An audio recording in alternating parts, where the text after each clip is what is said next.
बिस्मिल्लाहिर्रहमानिर्रहीम। अस्सलाम वालेकुम दोस्तों, कैसे हैं? जी, उम्मीद करता हूँ खैरियत से होंगे। मैं हूँ बिलाल अंजुम और आप देख रहे हैं हमारा यूट्यूब चैनल। आज का जो हमारा टॉपिक है वो लाइब्रेरी ऑटोमेशन के हवाले से है। का जो एजेंडा है या इस प्रेजेंटेशन में जो हम डिस्कस करेंगे वो सबसे पहले ऑटोमेशन क्या है, इसका कॉन्सेप्ट क्या है, इसकी डेफिनेशन क्या है। उसके बाद फिर देखेंगे कि लाइब्रेरी ऑटोमेशन क्या है। उसके बाद रिक्वायरमेंट्स क्या है, इसकी एडवांटेजेस क्या है और कंक्लूजन क्या है। ये देखते हैं व्हाट इज ऑटोमेशन या basic concept of automation. Library automation को समझने के लिए सबसे पहले हम जो है वो basic concept of automation basic concept of automation. इसमें सबसे पहले कहा गया है, जो पहला पैराग्राफ है उसमें ये है, the concept of automation refers to the technology and system to perform task और प्रोसेस विद मिनिमल और नो ह्यूमन इंटरवेंशन। जो ऑटोमेशन है वो हमें रेफर करता है। इसमें तीन बेसिक पॉइंट है। सबसे पहले देखेंगे यूज ऑफ टेक्नोलॉजी, कि हम अपने टेक्नोलॉजी को यूज करें। जो हमें सिस्टम टू परफॉर्म टास्क है, जो हमने सिस्टम अडॉप्ट किया है, जो सिस्टम ऑटोमेट किया है, उसमें जितने भी टास्क हैं उसको परफॉर्म करें टेक्नोलॉजी को यूज करते हुए विद मिनिमल, कम से कम, और नो ह्यूमन इंटरवेंशन, के जो ह्यूमन की इन्वॉल्वमेंट है या इंटरवेंशन है वो कम से कम हो और या ना हो। तो ये है जी हमारा basic concept of automation. It involves the design, development, and implementation of processes or systems that can operate independently, reducing the need of manual labor and increasing efficiency. इसमें जो सेकंड पैराग्राफ है उसमें एक चीज, मेन चीज ये है कि जो अब भी सिस्टम ऑटोमेट होता है या उसको ऑटोमेट किया जाता है, उसमें सबसे पहले उसका डिजाइन आता है। देखिए, अगर आप किसी चीज को ऑटोमेट कर रहे हैं तो उसमें सबसे पहले उसका डिजाइन तैयार होता है। उसमें जो एक फिजिबल रिपोर्ट होती है, वो फिजिबल स्टडी हम उसको कह लें, वो होती है। उसमें सबसे पहले देखा जाता है कि जो हम सिस्टम बना रहे हैं ये फिजिबल, कितना फिजिबल है। इसमें प्राइसिंग के हवाले से फिजिबिलिटी देखी जाती है, इसमें यूजर इंटरेक्शन के हवाले से फिजिबिलिटी देखी जाती है। जितनी भी फिजिबिलिटी है वो उसके डिजाइन में रहती है। उसमें ये चेक किया जाता है कि हाँ, ये सिस्टम आया कि ये ह्यूमन इंटरेक्शन के दरमियान फिजिबल है, इसको हर बंदा आसानी के साथ समझ सकता है या अंडरस्टैंड कर सकता है। तो ये उसका उसको फिजिबल रिपोर्ट बनने के बाद उसका ये डिजाइन होता है। फिर उसके बाद जो है उसकी डेवलपमेंट होती है, फिर उसको डेवलप किया जाता है। डेवलप करने के बाद फिर उसको इम्प्लीमेंट किया जाता है। जैसे कि एक सिस्टम बन गया, उसको मैंने इम्प्लीमेंट कर दिया। जैसा कि पहले आप एक छोटी सी मिसाल देता हूँ, शॉपिंग मॉल में जाते थे। पहले क्या होता था, आप चीज उठाते थे तो क्या होता, वहां पे आपने वहां से पेमेंट की तो बंदा पैसे गिनता था, वहां से उसमें ड्रॉ में रख लेता था। अब क्या होता है, वहाँ पे एक, जब आप किसी शॉपिंग मॉल में जाए, वहाँ पे कोई भी प्रोडक्ट उठाए तो वहाँ पे एक बारकोड लगाता है। जब आप उसकी प्रेसिंग यूनिट में जाते हैं या उसको चार्जिंग टेबल पे जाते हैं जहाँ पे आपने उसे पे करना होता है, तो वो क्या करता है, उस प्रोडक्ट को स्कैन करता है। वो जैसे उसका बारकोड स्कैन होता है, उसकी जितनी भी डिटेल है उसकी प्राइसिंग के वाले से या उसके प्रोडक्ट के वाले से उसके स्क्रीन के सामने शो हो जाती है। तो वो क्या होता है, उसकी वो जो है उसकी इम्प्लीमेंटेशन है किसी सिस्टम की। ठीक है जी। तो ये है, वो उन्होंने अपना सिस्टम जो है वो ऑटोमेट कर दिया। ये इसकी एग्जांपल भी आप समझ लें। और दूसरी इसकी एग्जांपल आप देखते हैं, जिस कार प्रोडक्शन यूनिट में कितने प्रोडक्शन यूनिट में रोबोटिक काम कर रहे होते हैं। उनको हर रोबोटिक को उन्होंने टास्क जो है वो असाइन किए थे, वो अपने असाइन टास्क के मुताबिक वो है वो परफॉर्मेंस देते हैं। इसमें भी ये कहता है कि जो हमारी इन्वॉल्वमेंट है उसमें सबसे पहले डिजाइन बनने के बाद डेवलपमेंट हो गए, फिर इम्प्लीमेंट हो जाता है। इसका जो मेन पर्पस वो क्या है कि ये ऑपरेट करे इंडिपेंडेंटली, और जो ह्यूमन लेबर है या मैनुअल लेबर है उसको जो है वो रिड्यूस करके जो हमारे काम करने की एफिशिएंसी है उसको इंक्रीज कर दे। ठीक है जी। ये था बेसिक कॉन्सेप्ट ऑफ ऑटोमेशन। अगर इसको सिंपली ये देखें, जो सेकंड डेफिनेशन उसमें सेकंड जो है उसको डिफाइन किया गया है, automation is a use of technology to perform task with where human input is minimize. Use of technology, जैसे हमने ऊपर बात की कि हम टेक्नोलॉजी को यूज करके टास्क परफॉर्म करते हैं जहाँ पे हमारी जो ह्यूमन इनपुट है वो मिनिमाइज हो जाती है या कम से कम लगती है। इसकी डेफिनेशन पे आएंगे। इसकी डेफिनेशन ऑफ ऑटोमेशन क्या है? The term automation is introduced first D.S. Harder in 1936। जो टर्म ऑटोमेशन है वो फर्स्ट टाइम इंट्रोड्यूस करवाई थी डी एस हार्डर ने 1936 में। उसने डिफाइन किया था, the automation is handling the part between progressive production processes. ये थी इसकी डेफिनेशन। उसके बाद आईबीएम ने जो इसको डिफाइन किया है, the application of technology program robotics are processes to achieve outcome with minimal human input. अच्छा, जो आईबीएम के मुताबिक डेफिनेशन उसमें कहते हैं application of technology. Application of technology से मुराद मुख्तलिफ टेक्नोलॉजी की एप्लीकेशन जैसा कि आजकल मार्केट में अवेलेबल है, कोई फ्री है, कोई पेड एप्लीकेशन हमें मिल जाती हैं, हम उसको यूज़ करें और डिफरेंट प्रोग्राम्स जो मुख्तलिफ लॉन्च किया, जैसे कि माइक्रोसॉफ्ट ने लॉन्च किए होते हैं, उसको यूज़ करें। रोबोटिक्स, जैसा कि मैंने ऊपर एग्जांपल दी कि ये कार प्रोडक्शन यूनिट में रोबोटिक होते हैं, वो हम जो है उसको यूज़ करते हैं। या प्रोसेसेस टू अचीव आउटकम के हम उसमें अपना टारगेट सेट कर देते हैं कि ये हमने जो है आउटकम जो है वो अचीव करने हैं विद मिनिमल ह्यूमन इनपुट। कम से कम ह्यूमन इनपुट लगानी है, कम से कम लेबर लगानी है, और हमने जो जितने भी ज़्यादा से ज़्यादा उसकी आउटपुट लेनी है, ये IBM ने कहा है। ठीक है जी, ऑटोमेशन की वजह से द यूज ऑफ मशीन, ये थर्ड डेफिनेशन है, the use of machine computers and application that can perform a task operate without needing human control or reducing minimal human effort and time. The use of machine, machine को use करें, computer को use करें, application को use करें और task को perform करें without needing human के, जहाँ पे ह्यूमन कंट्रोल की जरूरत नहीं है। जैसा कि अगर मैं मिसाल दूं, टेस्ला की एक बहुत अच्छी एग्जांपल है कि वहाँ पे उन्होंने जो है वो एक जो है वो कार इंट्रोड्यूस करवाई है जो ड्राइवरलेस है, यानी कि उसमें विदाउट ड्राइवर जो है वो कार ऑटो ड्राइव पे चलती है। वो जो ऑटो ड्राइव कार है वो बेस्ट एग्जांपल ऑफ ऑटोमेशन है। उसकी जो सेकंड एग्जांपल है वो मर्सिडीज ने भी अपने जो है वो ट्रक जो है वो ऑटो ड्राइव जो है उन्होंने इंट्रोड्यूस करवाए हैं। चलिए अब नेक्स्ट जो है हमारे पास what is the library automation. Basic पीछे जो हमने डिस्कस किया था वो ऑटोमेशन था, उसका बेसिक कॉन्सेप्ट क्या था ऑटोमेशन का। अब हम डिस्कस करेंगे what is the library automation.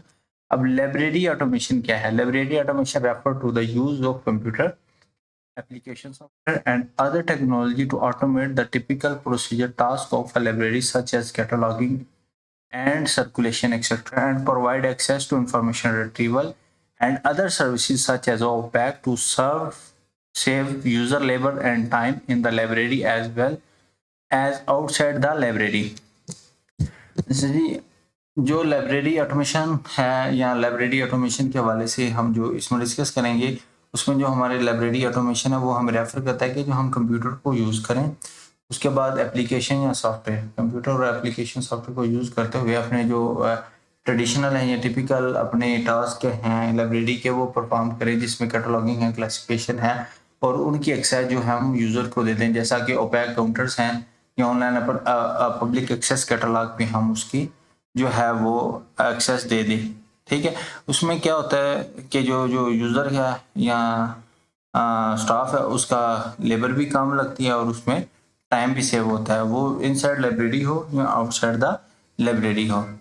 अगर इसको मैं आसान अल्फाज में कहूँ, लाइब्रेरी ऑटोमेशन वो ये है कि हम टेक्नोलॉजी कंप्यूटर्स और सॉफ्टवेयर को यूज़ करते हुए अपनी जो लाइब्रेरी की रूटीन के काम है वो परफॉर्म करें, जिसमें हमारी कैटलॉगिंग है, सर्कुलेशन है, क्लासिफिकेशन है, या जितने भी और काम हैं लाइब्रेरी के, वो हम इन तमाम चीज़ों को यूज़ करते हुए, जिसमें कंप्यूटर्स हैं, एप्लीकेशन सॉफ्टवेयर है, उसको यूज़ करते हुए ये परफॉर्म करें, तो ये हमारी लाइब्रेरी ऑटोमेशन है। ठीक है जी।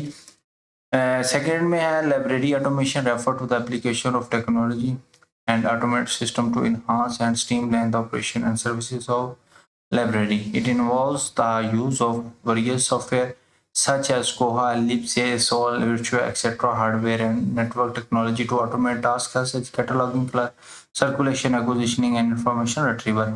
सेकेंड पैराग्राफ में भी तकरीबन सेम ही चीज़ें हैं, जस्ट उसमें वर्डिंग्स थोड़ी सी चेंज होती है, हर बंदे का अपना एक अंदाज होता है कहने का। इसमें कहता है लाइब्रेरी ऑटोमेशन हमें रेफर करता है कि जो एप्लीकेशन है, जैसा कि नीचे हमने उसको डिस्कस भी किया है, वरीय सॉफ्टवेयर जैसा कि कोहा है, ये हमारा ओपन सोर्स सॉफ्टवेयर है, लिप्सिस है, सोल है, विर्चुआ है, ये जितनी भी एप्लीकेशन है, ये सॉफ्टवेयर है, ये लाइब्रेरी को ऑटोमेट करने के हवाले से ये बड़े फेमस हैं। उसमें ये होता है कि टेक्नोलॉजी जो टेक्नोलॉजी और सॉफ्टवेयर को यूज़ करते हुए अपने सिस्टम को हम ऑटोमेट करते हैं और जो हमारे काम हैं उसको हम स्ट्रीमलाइन कर देते हैं और हम जो सर्विसेज है वो इम्प्रूव हो जाती है।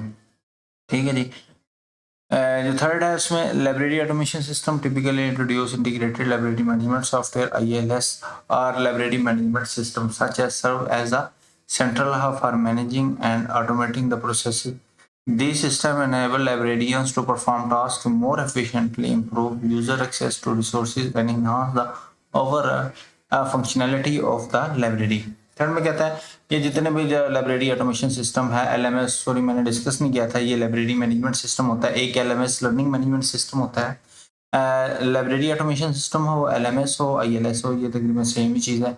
तो इसमें कहता है ये जो सिस्टम हम अडॉप्ट करते हैं उसका जो मेन काम है, जो मेन पर्पज है, उसमें ये कहता है serve as a central hub के जहाँ पे हम अपना कोई सिस्टम जो है वो अडॉप्ट कर रहे हैं या अपने लाइब्रेरी को ऑटोमेट कर रहे हैं, वो एक सेंट्रल हब के तौर पर उसको मैनेज किया जाता है, जो जिसका मेन पर्पज है या जो हमारे लाइब्रेरियंस को एनेबल करता है कि जो हमारे टास्क है उसको परफॉर्म करे एफिशिएंटली, अच्छे तरीके से, और इम्प्रूव करे, जो उनकी एक्सेस है उसको भी इम्प्रूव करे, जो हमारे रिसोर्सेज हैं उनको बताएं, अवेयरनेस दे थ्रू अपनी वेबसाइट हो सकती है, उसकी ईमेल अवेयरनेस सर्विसेज हो सकती है, उसके वाले से उसको जो है वो बताएं और इन्हांस करे overall functionality of the library.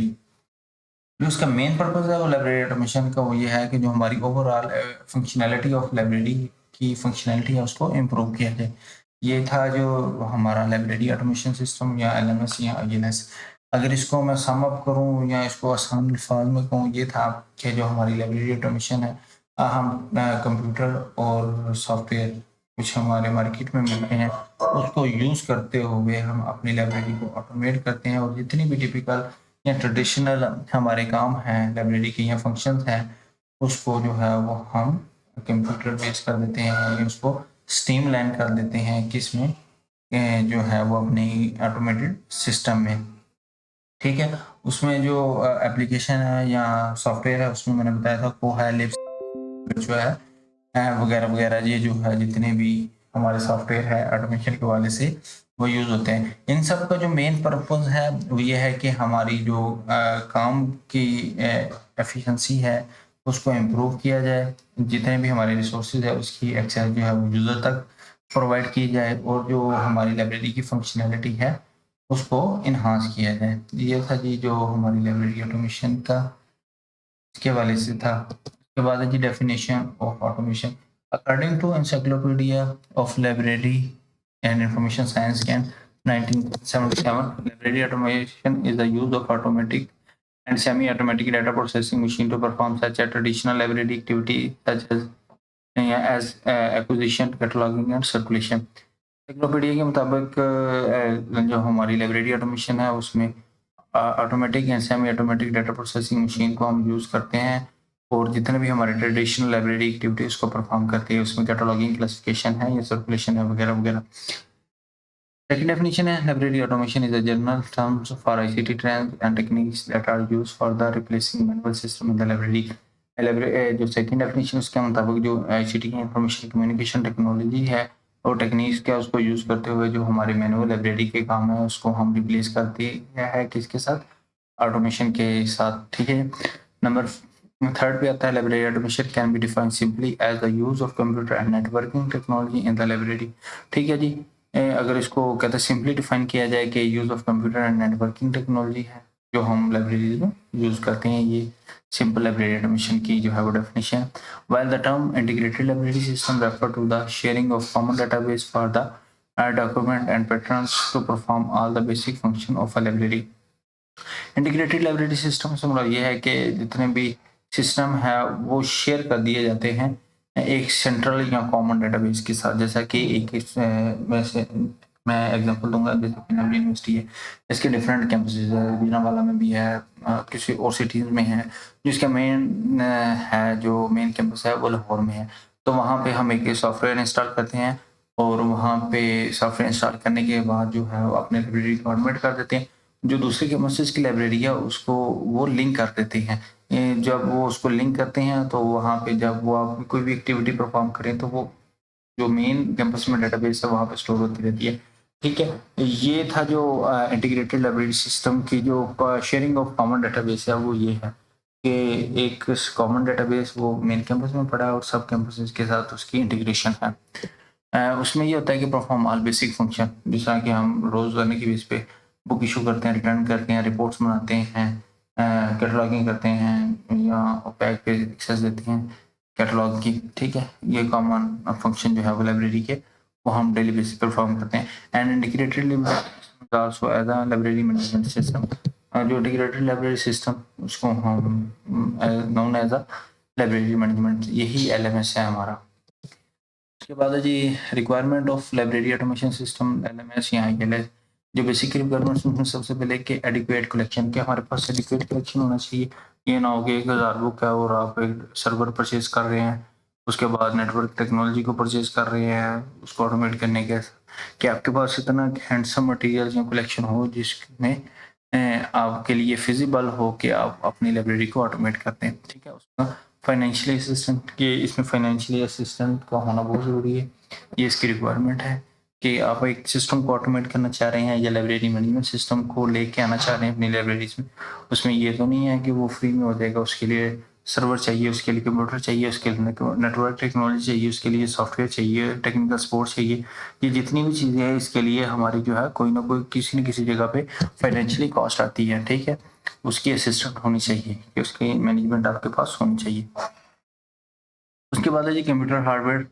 अगर आप अपनी लाइब्रेरी को ऑटोमेट कर रहे हैं, उसकी जो बेसिक रिक्वायरमेंट्स में एक रिक्वायरमेंट्स ये भी है कि आपके पास कंप्यूटर हार्डवेयर होना चाहिए, प्रिंटर होना चाहिए, कंप्यूटर होने चाहिए, हार्ड होनी चाहिए, उसके बाद सर्वर होना चाहिए, उसके साथ जो हार्ड ड्राइव्स होनी चाहिए। और ये थी कंप्यूटर हार्डवेयर रिक्वायरमेंट्स था। उसके बाद है जी लाइब्रेरी सॉफ्टवेयर। बेसिक रिक्वायरमेंट्स में से लाइब्रेरी ऑटोमेशन की एक रिक्वायरमेंट्स सॉफ्टवेयर है। जब आपने कंप्यूटर ले लिया, इंटरनेट ले लिया, नेटवर्क टेक्नोलॉजी ले ली, लेकिन आपके पास सॉफ्टवेयर नहीं है तो आप किस तरह ऑटोमेट करेंगे? तो उसके लिए आपको कोई ना कोई सॉफ्टवेयर अडॉप्ट करना पड़ेगा। पोहा है, विर्चुआ है, विर्चुआ सब्सक्रिप्शन बेस्ड है, पोहा है फ्री एंड ओपन सोर्स है, ठीक है। पोहा पे हमने एक वीडियो इस पे बनाई है, what is poha, introduction of poha, उसके लिंक जो है वो मैं डिस्क्रिप्शन में दे दूंगा। तो ये जितने भी सॉफ्टवेयर हैं इसको हमने अडॉप्ट करना है लाइब्रेरी को ऑटोमेट करने के लिए या अपना लाइब्रेरी मैनेजमेंट सिस्टम को बनाने के लिए। उसके बाद जब हमने कंप्यूटर ले लिया, सॉफ्टवेयर परचेज कर लिया, अब स्टाफ है जिसने ऑपरेट करना है, उसकी ट्रेनिंग भी ज़रूरी है। तो ये भी रिक्वायरमेंट है कि हम जो है उसकी जो है वो ट्रेनिंग करवाएं।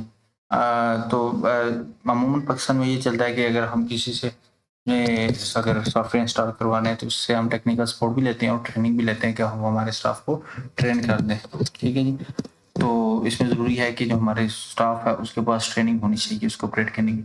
मेंटेनेंस ऑफ डेवलपमेंट, ये मोस्ट इम्पोर्टेंट पॉइंट है अगर आप अपनी लाइब्रेरी को ऑटोमेट कर रहे हैं। आप क्योंकि ऑटोमेशन के बहुत सारी एप्लीकेशन है जो वो ऑपरेटिंग सिस्टम को समझना बहुत ज़रूरी है, ठीक है। उसमें टेक्निकल इश्यूज भी आते हैं, एरर्स भी आते हैं, उसको रिजॉल्व भी करना होता है।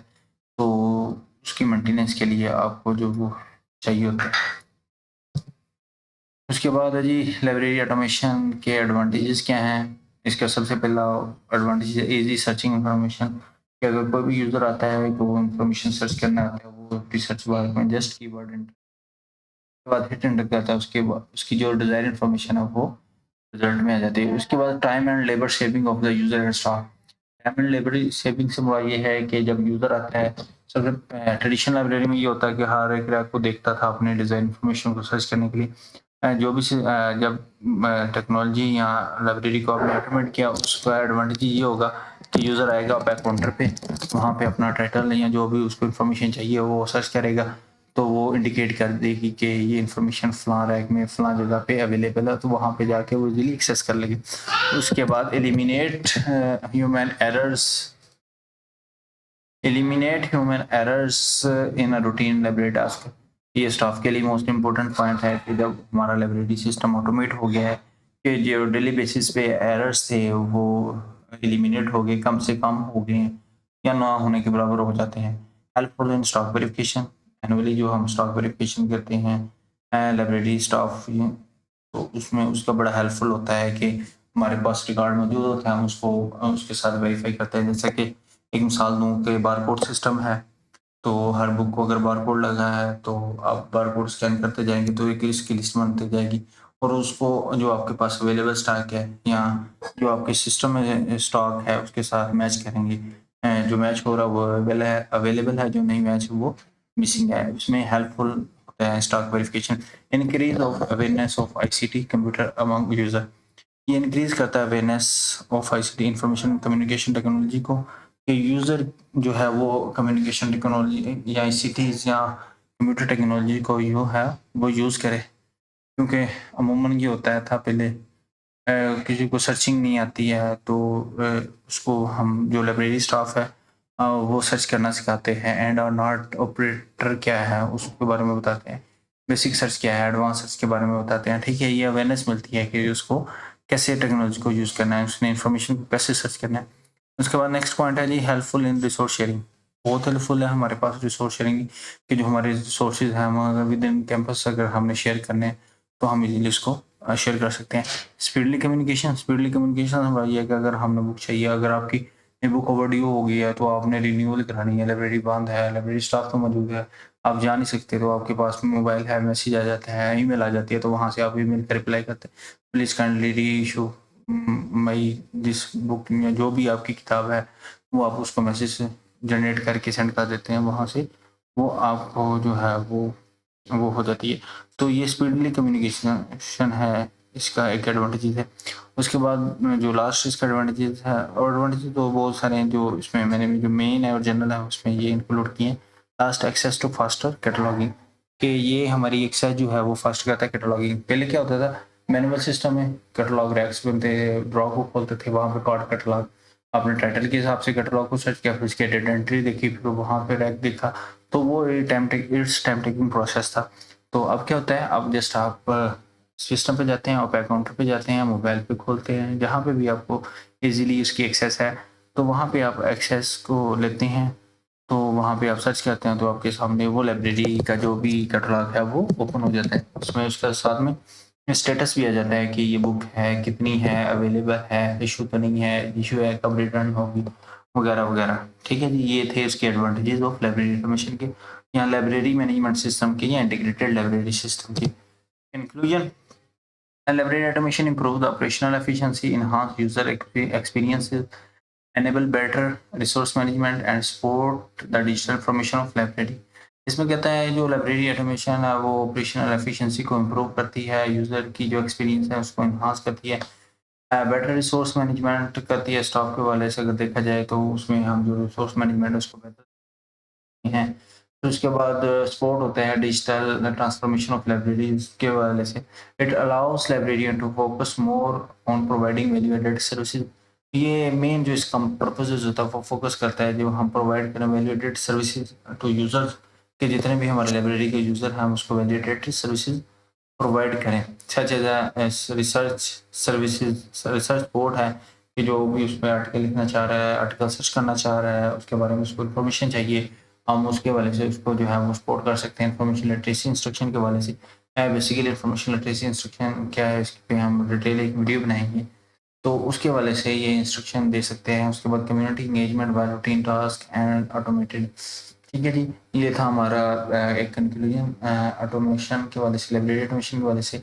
अगर मैं इसको मोर कंक्लूड करूं तो ये है कि सबसे पहले हमने देखा था, ऐसा मत करूं तो जो आज के इस प्रेजेंटेशन में हमने पॉइंट डिस्कस किए थे वो ये सबसे पहले किया था कि ऑटोमेशन क्या है, इसका कॉन्सेप्ट क्या था कि हम टेक्नोलॉजी को यूज़ करते हुए अपनी एक्टिविटी को परफॉर्म करें जिसमें हमारी लेबर कॉस्ट या लेबर जो है कम से कम या मिनिमल हो जाए, या ह्यूमन इंटरवेंशन या इन्वॉल्वमेंट ना होने के बराबर हो। ये थी हमारी ऑटोमेशन। जबकि लाइब्रेरी ऑटोमेशन में कहता था कि हम कंप्यूटर्स को, टेक्नोलॉजी को, सॉफ्टवेयर को यूज़ करते हुए अपने सिस्टम को ऑटोमेट कर दें, और जितने भी रूटीन टास्क हैं या रूटीन वर्क्स हैं हमारे डेली बेसिस पे काम करने वाले, हम उसको तो जो है वो थ्रू कंप्यूटर या एप्लीकेशन या सॉफ्टवेयर के थ्रू करें, जिसमें हाँ एफिशिएंसी भी इम्प्रूव हो जाती है, एरर्स के चांसेस भी कम होते हैं, जिसमें हम रिसोर्सेज को मैनेज भी अच्छे तरीके से कर सकते हैं, रिपोर्ट्स को जनरेट भी कर सकते हैं, और बहुत सारे इसके फीचर्स हैं ऑटोमेशन के। उसके एक्विजिशनिंग को भी मैनेज कर सकते हैं, जिसकी हम जो है वो इंफॉर्मेशन की एक्सेस भी दे सकते हैं, जैसा कि ओपैक है, ऑनलाइन पब्लिक एक्सेस कैटलॉग की जो है वो हम एक्सेस देते हैं किसको, यूजर को। ठीक है जी, ये थी जी इसकी लाइब्रेरी ऑटोमेशन के लाइब्रेरी ऑटोमेशन जो है, उसके बाद फिर इंटीग्रेटेड लाइब्रेरी सिस्टम देखा था कि इंटीग्रेटेड लाइब्रेरी सिस्टम क्या है, कि जितने भी हम एक सिस्टम है उसके साथ जितने भी उसके सब कैंपसेस इंटीग्रेट है और एक कॉमन डेटाबेस के साथ वो शेयर हो रहे हैं, वो इंटीग्रेटेड लाइब्रेरी सिस्टम होता है। Integrated library system basically library management system है, ठीक है। उसके बाद उसकी रिक्वायरमेंट्स देखी थी कि कौन कौन सी रिक्वायरमेंट है, उसके बाद उसकी एडवांटेजेस देखे थे, ठीक है जी। थैंक यू सो मच, आपने इतना वैल्यूएबल टाइम दिया। अगर इसके हवाले से अगर आपको प्रॉब्लम है, किसी चीज़ की समझ नहीं आई, कोई सजेशन है, तो नीचे मेरा कॉन्टैक्ट नंबर है, ईमेल है, ईमेल कर सकते हैं। कोई कमेंट बॉक्स में कोई सजेशन दे सकते हैं। आपकी सजेशन, आपका कमेंट्स हमारे लिए वैल्यूएबल होगा। For watching my this video, please like this channel. Thank you, Allah हाफिज़।